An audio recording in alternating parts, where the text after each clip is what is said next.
Good morning on this Sunday, April 16th, and welcome to the Georgia Gang. A swing and a miss for Atlanta when it comes to hosting the Democratic National Convention. Also, Dekalb County's sole finalist for school superintendent faces questions and criticisms from parents and education groups. Also, a South Georgia hospital comes up with a unique plan to ease the nursing shortage. Melita, Phil, Theron, and Janelle are all here. The debate and discussion begin right now. From the Fox 5 studios, the Georgia Gang starts now. 35 years. That's the last time Atlanta hosted the Democratic National Convention. Just this week, it was announced Atlanta lost out to Chicago to host it next year. So the goal is for us to figure out our strategy to make sure that we solidify our blue status. And so I think the DNC now will start, making plans for Chicago, but inviting Atlanta to be a part of it. Mayor Andre Dickens says now that we know Atlanta lost out to Chicago, he'll focus on the role Georgia will play in the presidential election next year. Organizers from Atlanta, New York, and Chicago spent months lobbying to be the site of the convention, where the nominee for the next presidential election will be officially announced. Party officials say Chicago made sense for logistical reasons.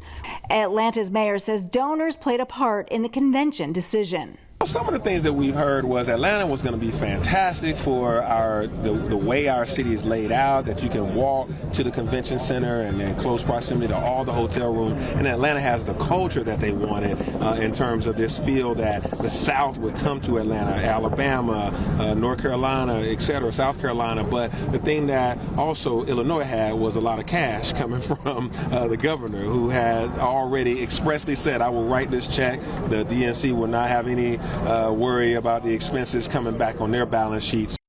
And speaking of cash, the convention would have been an economic boom for Atlanta, bringing 5,000 delegates and 45,000 other visitors. Theron, to you first on this. I mean, this did come as a shock to many because Atlanta made a really great pitch, and considering that Georgia is going to be a high-profile battleground state. Well, I was just talking to Janelle, and I know you two were just yeah, and we got a very popular hip hop artist in Atlanta says, and he's got a song.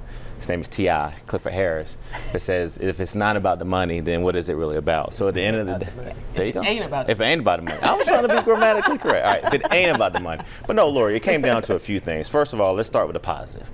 The fact that Atlanta made it into the final two when there were at least almost 10 cities that were competing. Houston made a run at it, got pretty much disqualified. New York was told, hey, not this year. So to come down between us and Chicago, what really played a difference was that you have a governor and Governor Pritzker who said, look, I'll write the check. And we're talking about, as you mentioned, upwards to $100 million. The second thing is that I think we should be proud that Atlanta came together. It was a combination of civic leaders, volunteers, the Democratic Party of Georgia, and Mayor Dickens, who really led this effort. So while we did not get the convention, now the mayor and others have an opportunity to negotiate, because as you also mentioned, is that we are the battleground state in the South, and we are one of the key battleground states in the nation. And so the Biden campaign now is going to have to figure out what are you going to do in the South, particularly through Georgia. Last thing, look, there's a blue wall in the Midwest. And remember I said on this program very early on, it's going to come down to what they think their pathway is to 270 electoral votes. And so choosing Chicago, it means that they're not giving up on the South. It just means that they want to protect that blue wall. But I think that you're going to see Mayor Dickens and others play a prominent role in the convention. They're going to play a prominent role in helping re-elect Joe Biden.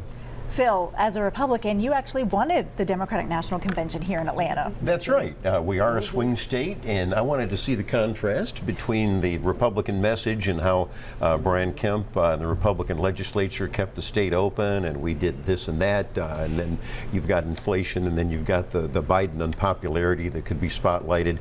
But to Theron's point, too, let's remember this. I think the viewers need to reflect on this. There's probably about 500,000 people. This is what the experts say, in about 6 or 7 states that are going to decide the 2024 election. So Georgia, yes, is a swing state, even though the Republicans carried all the constitutional offices last year, but it lost the Senate seat, of course. So I think this will be a battleground state, and I think it was a mistake by the Democrats not to come here. Well, Melita, it is hard to compete with billionaires who are willing to foot the bill. Yes, and the governor had more than just one reason to want the convention in Chicago. He has presidential aspirations for himself, and his family fortune is based on Hyatt hotels, and Chicago has more than 20 of them. So the Democratic Convention in Chicago will in some ways be an infomercial for his family's business and his political ambitions. Interesting. I loved the AJC banner headline that said, "Say it ain't so, Joe." As somebody who's designed pages before, they must have had a lot of fun with that one.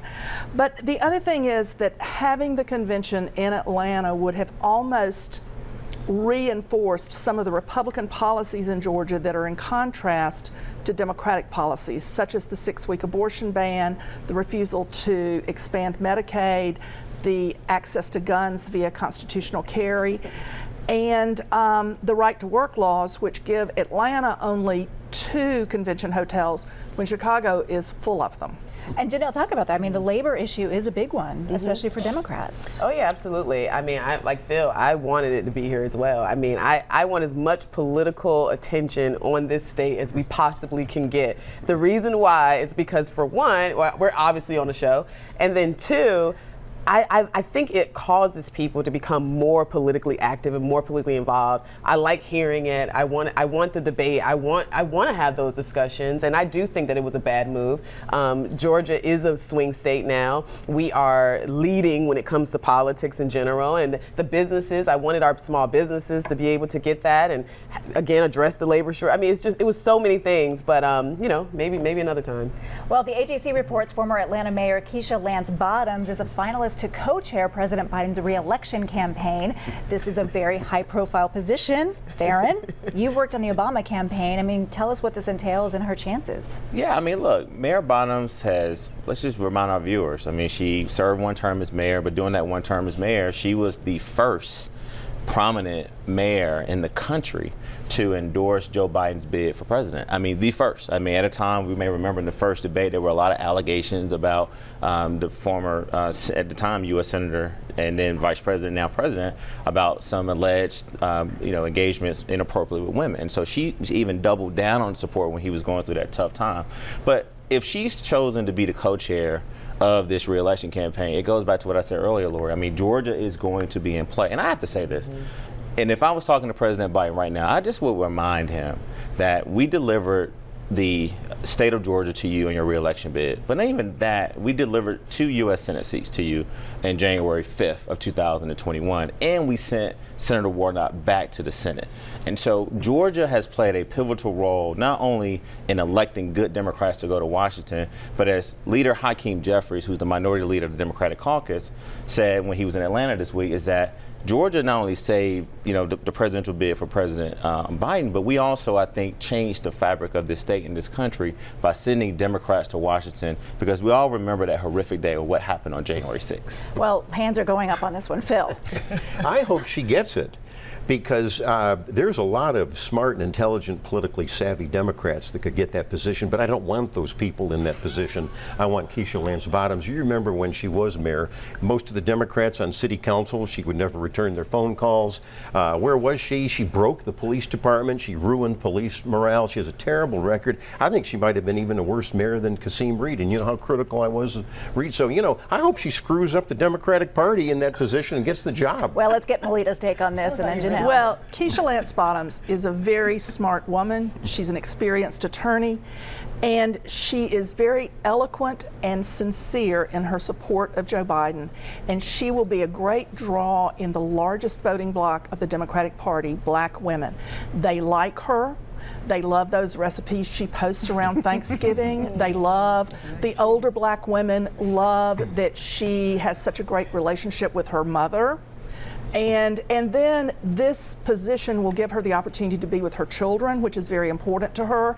And it's also something that appeals to that voting bloc. Janelle, I'll give you the final word on this. Yeah, well, I think that Phil said the quiet part out loud, so I won't repeat that. But I will say that I don't think that, I understand the move, I understand the play, but it's Black men that are hemorrhaging from the Democratic Party. So trying to maintain the Black female base, I think is a little bit of wasted energy, because I don't see a lot of Black women leaving the Democratic Party. It's kind of a pack there. So I'm interested to see how she's going to play into bringing black men into the space. But we'll be watching. Up next, DeKalb County's lone finalist for the school superintendent's job.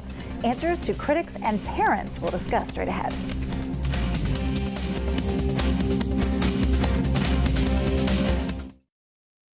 Have a question or comment for the Georgia Gang? Email them at georgiagang@foxtv.com. DeKalb's sole finalist for school superintendent, Dr. Devon Horton, answered to critics this week in 3 separate town hall meetings. Now, many questions focused on his experience and whether he's prepared to lead a district of 92,000 students while coming from a district in Illinois of about 6,500 students. Phil, to you first on this. Well, that's a good question to have someone coming into a big school district like that. I don't know why there's not more finalists. They need to get more finalists. I mean, he's the target of a federal lawsuit where he was discriminating against white people in that school district. That's not a good way to start out. And I think that he's talking about equity and racism. No, we've got to be talking about boosting the educational standards for DeKalb County. And we've had so many superintendents since 2010. What is it, about 5 now? No. I think they need to go back and get some more finalists. There's more than that. Theron, some parents, as Phil had mentioned, sought some clarity on Horton's views of race and diversity after he was named in a 2021 federal lawsuit that accuses him of violating the Civil Rights Act by treating white and Asian students differently than black and brown students in his current district. Yeah, I mean, look, the DeKalb County School Board has been trying to really pick the best path forward for the students and the families and the people who live in DeKalb. And, you know, I don't know much about this lawsuit. I mean, clearly it was filed. But what I do want to focus on, Lori, is that I think the interim superintendent, Tinsley, has done a really good job of really holding the ship together over there. I mean, you know, remember what happened with the last superintendent. She was fired. So, you know, Superintendent Tinsley has sort of been able to really bring a level of just stability to the school board and also the superintendent, being superintendent to the school district. I mean, we haven't been talking about a lot of bad things there.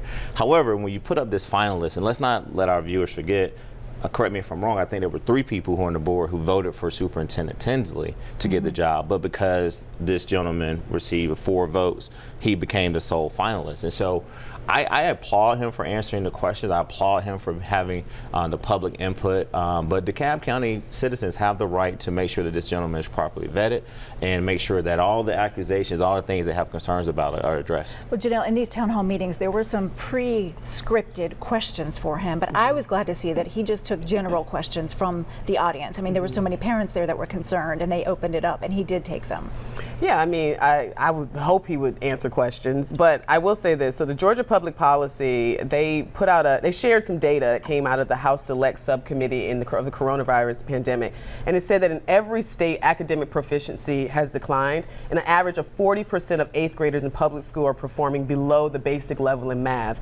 When I hear about a superintendent or someone who's in the school district who decided that he was going to allow black and brown kids to come back to in-person class before white and Asian kids, that's a problem. Like, you are the problem. You're the reason why we're seeing this and this is happening.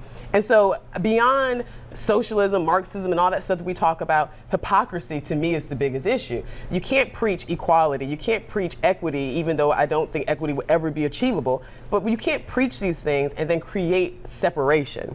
And then when you have a superintendent that no one believes in, that's going to destroy the community. It's going to destroy the small businesses. No one's going to want to come to the school. It's just a disaster. I think they need to move on from him and find someone else. Melita.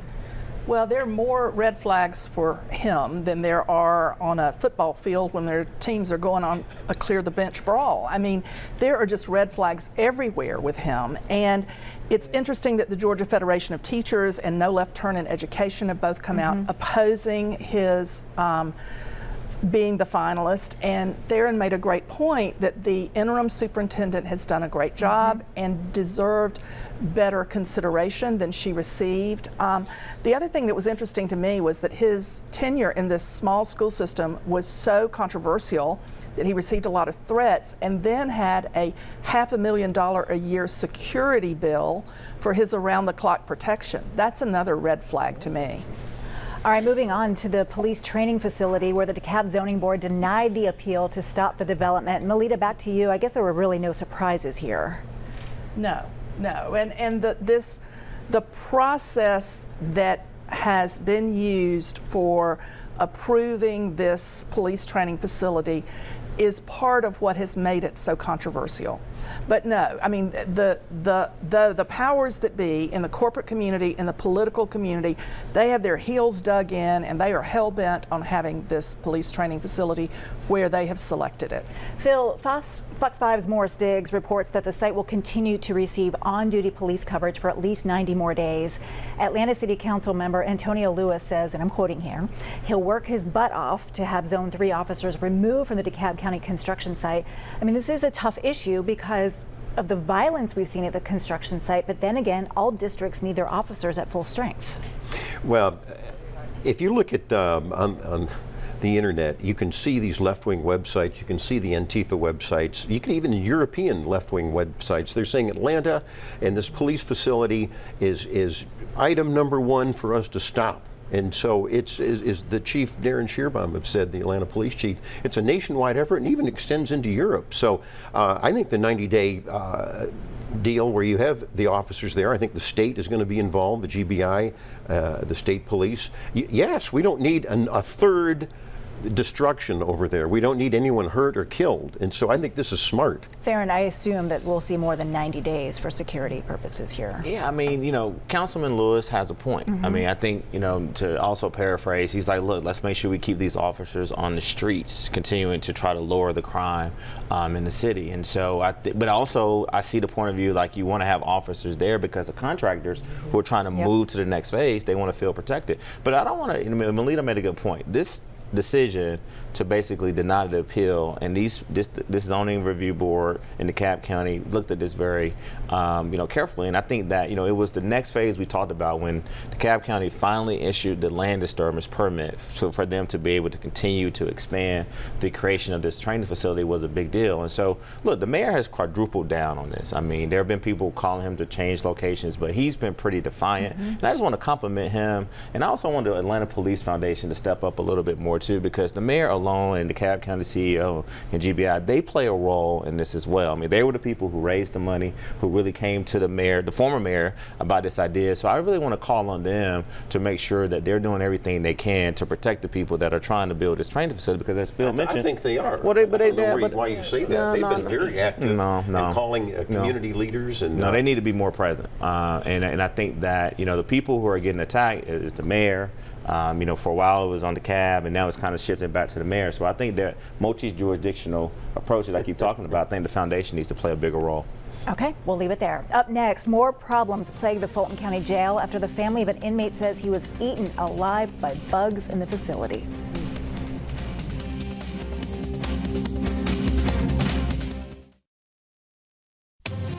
Join the discussion on the Georgia Gang Facebook page and watch past episodes on the Georgia Gang YouTube channel. It's a tough story. LaShawn Thompson was allegedly eaten alive by bugs in his Fulton County jail cell while awaiting trial for a misdemeanor simple battery charge, according to his family's attorney. Now the 35-year-old's family is calling for the closure of the Fulton County Jail, as well as a criminal investigation into Thompson's death. Janelle, I mean, these are just some really disturbing details. Yeah, I was just saying, I just don't even know what to say, because it's so wrong and it's just so bizarre. I don't understand what the conversations are. Why are they not shutting this all down? I sit on the Board of Corrections for the state, so this is not a state prison, but I couldn't imagine this coming before us and having to kind of decide on how we're going to handle this. I think it's unbelievable that they even allowed this to happen. It's wrong, and I just pray for his family. But Theron, I feel like Fulton County officials continue to put Band-Aids on this wound that just won't stop bleeding. I mean, we've had every sheriff has made the same complaints, calling for a new facility. What's it going to take? Well, Lori, that's got to be the next phase. I mean, look, Sheriff Patrick Labatt, even when he was elected, running for election, and since he's been elected, he's been saying, hey, we need a new jail. Now, I agree with Janelle. This is horrific. In my sympathy goes out to the family, and it's awful to see what happened. I mean, I think they didn't even display the pictures because I heard they were really bad. But I do have confidence in this sheriff because there was some progress made this week where they are in steps to try to really approve funding for him to finally be able to get a new jail. Now, it's not a final vote. I don't want to be very clear, but there have been some tremendous steps made. And so I know that the sheriff is very, very concerned about the treatment of these inmates while they are waiting trial and they're in jail. I do know that he talks a lot about how he's basically running a mental hospital because a lot of the inmates who are coming, not all, are coming in and have mental health issues. And then there's this whole thing about whether or not they want to take their medication or refuse to take medication. And as you also mentioned, this is an ongoing investigation. I'm sure that he and the family wants to get to the bottom of what happened. But again, it was just a very, very sad story. But I'm going to call on county commissioners to really continue to communicate with the sheriff and try to get this new jail built. Phil. Well, I'm with you that your last point is good. It's the county commission, Democrat dominated, by the way, that they set up a reparations commission a month or so ago and want to get money for that. No, that's crazy. Let's focus on this jail. I mean, the fact that we've been discussing the horrible conditions there. Number one, let's clean it up. But number two, don't close it. And number three, we might even have to have a special tax in Fulton County to get the money to get this jail. So I think the county commission, I'm with you, they need to step up and they need to fix this. The sheriff has been, as you say, Theron, pointing out this need. Of course, it didn't help when Atlanta basically closed down its jail. I want to move on because this is a really interesting story. Georgia Public Broadcasting had a really informative one this week on Phoebe Putney Hospital's efforts to address the nursing shortage, especially in rural areas. An expansion at Albany Technical College that will house 80 apartments for nurses who will take classes in the same building. I mean, this is innovative. Well, it's a very innovative solution, and it's badly needed because right now the hospital is paying $225 an hour per nurse using contract nurses.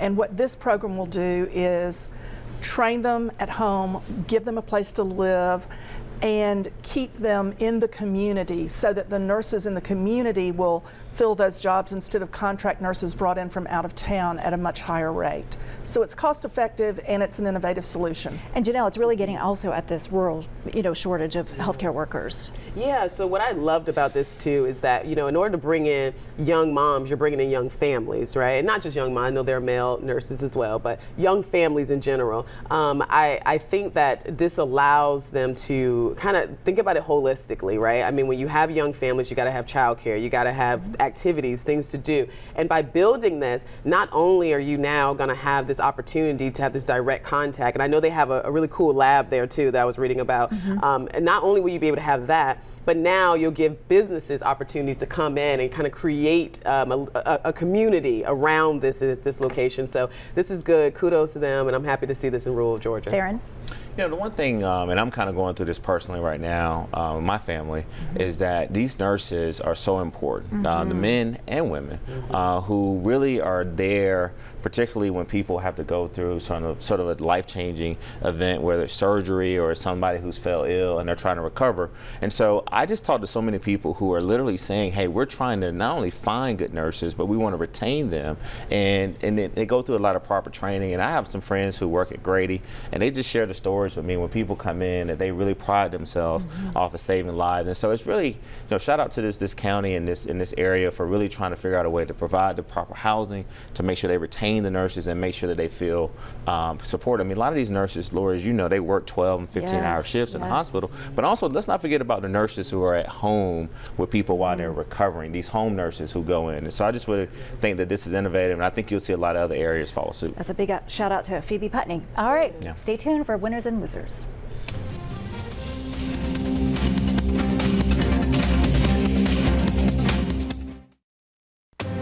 Time now for the week's winners and losers.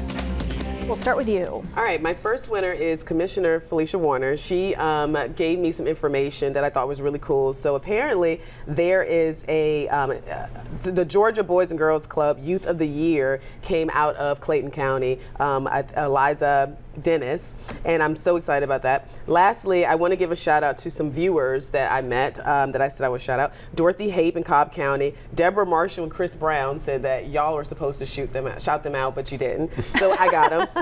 And then Amanda McGee for pushing school choice. And lastly, my podcast is now a radio show. I'll be promoting that all throughout. So tune in to 106.3 and you'll get to hear me on Saturday. Barron. All right, my first winner is going to be Forrest Webb, who has been serving the city of Atlanta for a long time, 34 years. He's going to be retiring as municipal clerk. So Forrest, thank you so much for helping lead the council for so many years.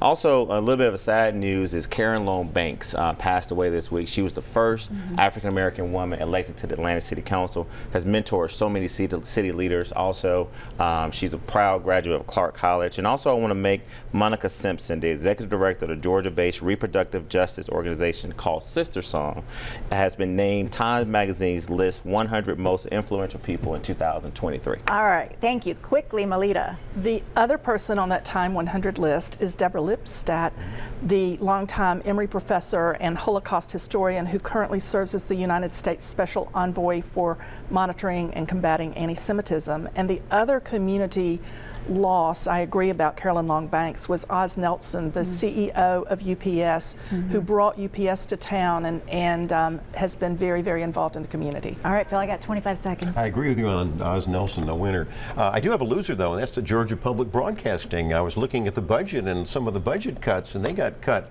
$1.3 million. And you know what? They deserve to get cut because I don't even know why they're getting taxpayer money.